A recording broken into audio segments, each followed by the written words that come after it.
اعوذ بالله من الشیطان الرجیم بسم الله الرحمن الرحیم. لاول خو زه د هغه ملګرو که هغه د هر یونین کونسل و که هغه د شیرپا و که د زیم د هوارې د هر ځای نه د هرې پارټۍ راغلو مېلمنو ته زه سلام کوم، زه ورته مبارکباد هم ورکوم د دې خبرې چې وروره دا ستاسو خپل ځای دی، هر کله راشئ. ما سره الفاظ نشته چې زه د هغې شکریه په کومو ټکو کې ادا کړم. څنګه چې تاسو ته پته ده چې الیکشن دی په 25 تاریخ باندې را روان، په هغې کې ټیکټ موږ ته میلاو دی، پارټۍ په موږ اعتماد کړی. زه د پارټۍ هم ډېر شکرګزار یم او د خپل مشر جناب آفتاب احمد خان شیرپا صاحب ډېر شکرګزار یم چې هغه د پارټۍ اعتماد یې په موږ کړی، د جناب آفتاب احمد خان او د جناب سکندر حیات خان شیرپا صاحب.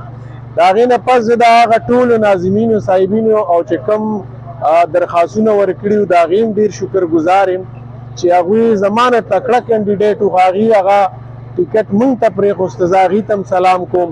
انشاءالله په یو ښه طریقې سره به د دې غریب ولس د دې علاقې موږ ټول عمر د قومي وطن پارټۍ د دې علاقې خدمت کړی. انشاءالله په یو ځای به د دې علاقې ترقي او سوکیالي انشاءالله مخ په ترقۍ انشاءالله د عوامو سره څنګ په څنګ رواني. دا علاقه به بیا انشاءالله ترقۍ په لاره روانو څنګه چې مخکې وه او راتلونکي چې وګورو ما د موجوده انتخاباتو تاسو ته پته ده د چاته څه تمې نشته. انشاءالله دغه امید لرو چې دا عوام دا به راپاسي او دا به د خپل شیرپا او زیم هوارې او دا په خپله ګټو که خیر انشاءالله.